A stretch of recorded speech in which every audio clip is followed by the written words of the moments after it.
Ciência na série Penso Logo Resisto, com o apoio do Programa de Políticas Públicas da UFMA, na sua 9ª Jornada Internacional de Políticas Públicas e a Agência Tambor. Continuamos com as entrevistas dos principais palestrantes da jornada, nesse momento com a professora Maria Lúcia Fatorelli, da Auditoria Cidadã da Dívida. Professora, obrigado pela disponibilidade por este momento. Eu que agradeço, é um prazer estar falando com vocês. Inicialmente, o que é a Auditoria Cidadã da Dívida? Nós somos uma associação sem fins lucrativos que tem o objetivo de investigar a dívida pública. A auditoria da dívida está prevista na Constituição de 88 e nunca aconteceu de forma integral. Então, a nossa associação investiga a dívida federal, a dívida dos estados, dos municípios. Já tivemos oportunidade de participar de auditorias oficiais no Equador, na Grécia, e de assessorar a CPI da dívida, que aconteceu na Câmara dos Deputados em 2009 e 2010. Professora, por que temem tanto auditar a dívida brasileira?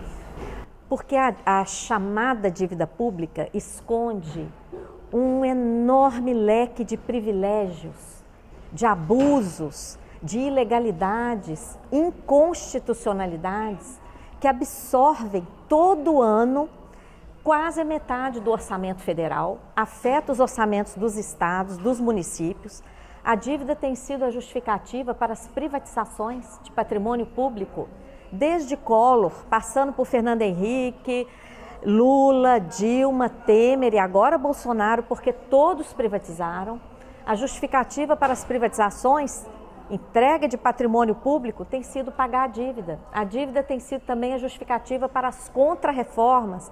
Então, a dívida, ela tem funcionado como um mecanismo de transferência de recurso público, principalmente para o setor financeiro, internacional e nacional, sem contrapartida alguma para a sociedade que paga essa conta. Que contribuições a auditar a dívida poderiam ser dadas pela Auditoria Cidadã?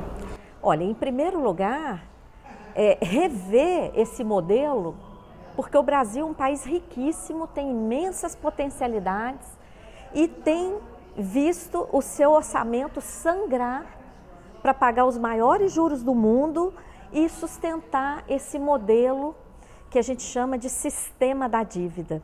É diferente, por exemplo, da dívida do Japão. O Japão tem uma dívida que supera 200% do PIB, mas paga juro negativo e investe o valor em infraestrutura, etc. Aqui não. O Brasil paga os juros exorbitantes e não emprega o recurso em investimentos. O TCU revelou isso recentemente numa audiência pública no Senado Federal, que o crescimento da dívida de 2000 a 2017 foi um crescimento de trilhões, de mais de 3 trilhões, nem um centavo foi aplicado em investimentos. Isso é um absurdo. Então, é urgente auditar essa dívida, porque é uma bola de neve, é juros sobre juros, pagamento de juro, que é despesa corrente, com nova dívida, o que é inconstitucional, utilização da dívida para remunerar a sobra de caixa dos bancos e uma série de mecanismos absurdos, abusivos. Dois elementos. O que é essa sobra de caixa? É a securitização? O que é isso? Não, são dois, você mencionou dois mecanismos, todos dois fraudulentos. O primeiro, a remuneração da sobra de caixa dos bancos, é um mecanismo que, inclusive, foi o principal mecanismo gerador dessa crise que nós estamos enfrentando. Sobra dinheiro no caixa dos bancos, porque os bancos no Brasil pedem juros altos demais. Juros de mercado aqui no Brasil chegam a quase 200% ao ano, às vezes até ultrapassam 200% ao ano, impedindo a indústria, o comércio, os investimentos, geradores de emprego e renda. Então, o que acontece? Esse dinheiro que os bancos não conseguem emprestar, porque eles cobram juros altos demais, fica lá, sobra. O que o Banco Central faz? Aceita essa sobra de caixa, entrega títulos da dívida pública para os bancos, e já que os bancos estão de posse dos títulos da dívida, eles recebem juros diários. Essa operação consumiu nos últimos 10 anos, segundo balanços do Banco Central, 754 bilhões de reais sem atualização monetária. Se atualizarmos, a gente chega no trilhão que o Guedes, ministro da Economia, quer com a reforma da Previdência. Então, não precisamos destruir a Seguridade Social, basta parar de remunerar a sobra de caixa dos bancos, que, aliás, não tem nem previsão legal, porque essa remuneração ela está abusando das operações compromissadas, que tem outro papel, e ela está funcionando como um depósito voluntário remunerado que não tem previsão legal. Então, o discurso de que a dívida inviabiliza, o discurso dos vários governos, por exemplo, os direitos sociais, a aplicação de programas sociais, é insustentável? É insustentável, é o contrário. Essa dívida, se ela for devidamente auditada e se colocarmos um ponto final nesses mecanismos que subtraem fortunas anualmente de recurso público para destinar para o setor financeiro, não faltam recursos no Brasil. A questão é a opção política de, em vez de aplicar nos direitos sociais, garantir vida digna para todas as pessoas, o que não é nada demais, porque o Brasil é riquíssimo e tem obrigação de garantir vida digna. O que é que está acontecendo? A extrema pobreza, que já havia desaparecido das estatísticas, voltou. Ano passado eram 6 milhões, esse ano 13,2 milhões de brasileiros e brasileiras na extrema pobreza. E o lucro dos bancos batendo recorde a cada trimestre.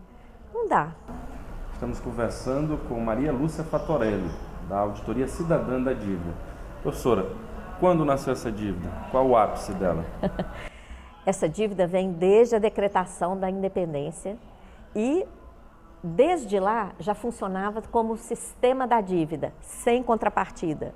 Quando o Brasil decretou a independência, Portugal tinha uma dívida com Inglaterra, transferiu a dívida para o Brasil, mas o dinheiro nunca chegou aqui. Então, a nossa primeira dívida já foi dentro desse esquema do sistema da dívida. E de lá para cá, foram vários ciclos. O ciclo atual aprofunda a partir da década de 70, com o chamado milagre econômico, primeiro como dívida externa, depois ela é transformada em dívida interna, passa por suspeita de prescrição, transformação de dívidas privadas, dívidas de bancos foram transformadas em dívida pública e todos nós pagamos.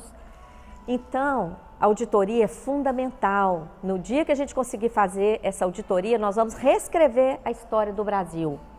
E, infelizmente, o que a gente está vendo é um grande temor. A auditoria deveria ser uma rotina, uma praxe, porque o povo que paga essa dívida tem direito de saber que dívida é essa. Ainda no tocante à Previdência, a senhora já deu uma certa abordagem sobre o tema. Qual a relação dívida-previdência? Você falou, tem 1 trilhão. Por que governos como Lula, Dilma, agora Bolsonaro, antes Fernando, insistem numa reforma e não numa auditoria, por exemplo, dessa dívida? E auditando, resolveria o problema da Previdência? Sim, o problema é que os sucessivos governos se submetem, fazem essas reformas, que todas elas têm o mesmo cunho, o mesmo objetivo de privilegiar o mercado financeiro, privilegiar o modelo de previdência privada, que não dá garantia alguma para a classe trabalhadora, só favorece bancos. Por que isso acontece? Não só no Brasil, em vários países. Porque quem manda no mundo é o sistema financeiro. Quase ninguém fala do BIS, uma instituição privada que se auto-intitula Banco Central dos Bancos Centrais, é que manda no mundo. De lá emanam as ordens, inclusive a ordem de fazer reforma da Previdência nesse modelo privatista. Abaixo do BIS vem FMI, Banco Mundial, BID, que executam essas políticas. Depois os bancos centrais, os bancos privados internacionais. Lá embaixo é que estão os governos, os partidos. Então o poder financeiro que manda no mundo tem essa estrutura. E se existe um país que é capaz de enfrentar esse poder espúrio, é o Brasil. Porque o Brasil é autossuficiente em todos os sentidos e o Brasil pode reagir a isso, mas o povo tem que conhecer. Por isso, o nosso objetivo da Auditoria Cidadã é popularizar esse conhecimento. O que a gente acredita é que a mudança virá da consciência social, uma grande mobilização social consciente, com conhecimento sobre a nossa realidade financeira e as nossas imensas potencialidades. Estamos conversando com Maria Lúcia Fatorelli, da Auditoria Cidadã da Dívida. Professora, o que é o PL 9248 e de que forma ele é um perigo para o Brasil? Olha, esse projeto de lei 9248 de 2017 tem um artigo só. Ele cria a figura do depósito voluntário remunerado pelo Banco Central, que é o que já está acontecendo de forma ilegal com a remuneração da sobra de caixa dos bancos. Então, esse PL 9248 visa legalizar essa remuneração absurda, que já levou R$1 trilhão nos últimos 10 anos. E essa legalização está também constando de forma muito despistada no PLP 112 de 2019, que pretende aprovar a independência do Banco Central. Para o Banco Central ficar acima do Poder Executivo, acima do Poder Legislativo, livre para continuar fazendo as suas regras, aplicando essa política monetária que está suicidando a economia brasileira por causa dos juros abusivos, da escassez de moeda, porque essa remuneração da sobra de caixa dos bancos provoca uma escassez de moeda no mercado. Tem R$1 trilhão esterilizado no Banco Central. O que seria da economia brasileira irrigada com R$1 trilhão a juro baixo? Porque se esse dinheiro tivesse no caixa dos bancos, os bancos iam querer baixar o juro para conseguir emprestar esse dinheiro. Eles não iam querer ficar com esse dinheiro parado. Então, só esse mecanismo que esse PL 9248 e o PLP 112 visam legalizar, resolveria a crise imediatamente, porque as empresas acessariam crédito barato, voltariam a investir, voltariam a gerar emprego e renda, as pessoas trabalhando, consumiriam mais, gerariam mais arrecadação tributária, acabou a crise. Professora, onde os que nos acompanham aqui nessa entrevista podem se informar sobre o comitê, Auditoria Cidadã, página, site, como fazer? Sim, nós temos uma página web, www.auditoriacidadã.org.br, uma página no Facebook, Auditoria Cidadã da Dívida, estamos também no YouTube, Instagram, temos núcleos em vários estados. Participem, essa é a saída para o Brasil, para tirar as pessoas do cenário de escassez que está sendo imposto à população brasileira. Nós somos riquíssimos, nossa realidade é de abundância.